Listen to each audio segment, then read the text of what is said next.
ಕೇಂದ್ರ ಗೃಹ ಸಚಿವ ಅಮಿತ್ ಶಾ ಮಾತನ್ನು ತಿರುಚಿದ ಆರೋಪದಲ್ಲಿ ಕಾಂಗ್ರೆಸ್ ವಿರುದ್ಧ ಮತ್ತು ಮಾಜಿ ಸಚಿವ ವಿಧಾನ ಪರಿಷತ್ ಸದಸ್ಯ ಸಿಟಿ ರವಿಯನ್ನು ಬಂಧಿಸಿದ ರಾಜ್ಯ ಕಾಂಗ್ರೆಸ್ ಸರ್ಕಾರದ ವಿರುದ್ಧ ಮಂಗಳೂರಿನ ಮಲ್ಲಿಕಟ್ಟೆ ಸರ್ಕಲ್ ಬಳಿ ಶುಕ್ರವಾರ ಬಿಜೆಪಿ ವತಿಯಿಂದ ಪ್ರತಿಭಟನೆ ನಡೆಸಲಾಯಿತು. ಪ್ರತಿಭಟನಾ ನಿರತರನ್ನುದ್ದೇಶಿಸಿ ಮಾತನಾಡಿದ ಶಾಸಕ ವೇದವ್ಯಾಸ ಕಾಮತ್, ರಾಜ್ಯದಲ್ಲಿ ಕಾಂಗ್ರೆಸ್ ಪ್ರೇರಿತ ಅರಾಜಕತೆ ಸೃಷ್ಟಿಯಾಗಿದ್ದು, ಇತ್ತೀಚೆಗೆ ಬೀದಿಗಳಲ್ಲಿ ನಡೆಯುತ್ತಿದ್ದ ರೌಡಿಸಂ, ಗೂಂಡಾರಾಜ್ ಇದೀಗ ಬೆಳಗಾವಿಯ ಸುವರ್ಣಸೌಧಕ್ಕೂ ಕಾಲಿಟ್ಟಿದೆ. ಅದಕ್ಕೆ ರಾಜ್ಯದ ಮಾಜಿ ಸಚಿವರು ಹಾಗೂ ಹಾಲಿ ಬಿಜೆಪಿ ಶಾಸಕರಾದ ಸಿಟಿ ರವಿ ಅವರ ಮೇಲೆ ಸುಳ್ಳು ಆರೋಪ ಹೊರಿಸಿ ಕಾಂಗ್ರೆಸ್ ಬೆಂಬಲಿಗರು ಹಲ್ಲೆ ಹಾಗೂ ಕೊಲೆ ಯತ್ನ ನಡೆಸಿರುವುದೇ ಸಾಕ್ಷಿ ಎಂದು ಆಕ್ರೋಶ ವ್ಯಕ್ತಪಡಿಸಿದರು. ಸುಳ್ಳು ಆರೋಪ ಮಾಡುತ್ತಿರುವವರು ಸದನದೊಳಗೆ 10 ಕ್ಯಾಮೆರಾಗಳು ಪ್ರತಿಯೊಂದು ಚಲನವಲನಗಳನ್ನು ಆಡಿಯೋ ಸಮೇತ ಸೆರೆ ಹಿಡಿಯುತ್ತಿರುತ್ತದೆ ಎಂಬುದನ್ನು ನೆನಪಿಟ್ಟುಕೊಳ್ಳಬೇಕು. ಕಾಂಗ್ರೆಸ್ಸಿಗರ ಸುಳ್ಳು ಆರೋಪದ ವಿರುದ್ಧ ಸ್ವತಃ ಸಿಟಿ ರವಿ ಅವರೇ ಸತ್ಯಾಸತ್ಯತೆ ಪರಿಶೀಲನೆ ನಡೆಸಿ ಎಂದು ಸವಾಲು ಹಾಕಿದ್ದರು. ಕಾಂಗ್ರೆಸ್ ಹಿಂದೇಟು ಹಾಕುತ್ತಿರುವುದೇಕೆ ಎಂದು ಪ್ರಶ್ನಿಸಿದರು.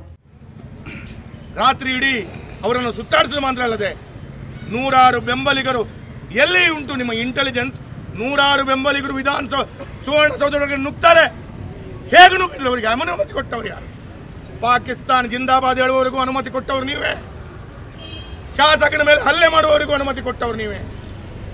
ಇಂಥ ಕಳ್ಳ ಸರ್ಕಾರ, ಇಂಥ ಪಟಿಂಗ ಸರ್ಕಾರ ಸ್ವಾತಂತ್ರ್ಯದ ನಂತರ ಭಾರತದ ನಾಗರಿಕರು ಯಾರು ಕಾಣಲಿಲ್ಲ. ಅಂತ ಸರ್ಕಾರ ಇವತ್ತು ಕರ್ನಾಟಕವನ್ನು ಆಳ್ತಾ ಇದೆ. ಇನ್ನು ಇದೇ ವೇಳೆ ಕಾಂಗ್ರೆಸ್ ಕಚೇರಿಗೆ ಮುತ್ತಿಗೆ ಹಾಕಲು ಯತ್ನಿಸಿದ ಶಾಸಕ ವೇದವ್ಯಾಸ ಕಾಮತ್ ಸಹಿತ ದಕ್ಷಿಣ ಕನ್ನಡ ಜಿಲ್ಲಾ ಬಿಜೆಪಿ ಯುವ ಮೋರ್ಚಾದ ನೂರಾರು ಕಾರ್ಯಕರ್ತರನ್ನು ಪೊಲೀಸರು ವಶಕ್ಕೆ ಪಡೆದರು. ಪ್ರತಿಭಟನೆ ನಡೆಸಿದ ಬಳಿಕ ಬಿಜೆಪಿ ಮುಖಂಡರು ಹಾಗೂ ಕಾರ್ಯಕರ್ತರು ಕಾಂಗ್ರೆಸ್ ಕಚೇರಿಗೆ ಮುತ್ತಿಗೆ ಹಾಕಲು ಯತ್ನಿಸಿದರು. ಪೊಲೀಸರ ಜೊತೆ ವಾಗ್ವಾದ ನಡೆಸಿದ ಬಿಜೆಪಿ ಕಾರ್ಯಕರ್ತರನ್ನು ಪೊಲೀಸರು ವಶಕ್ಕೆ ಪಡೆದರು.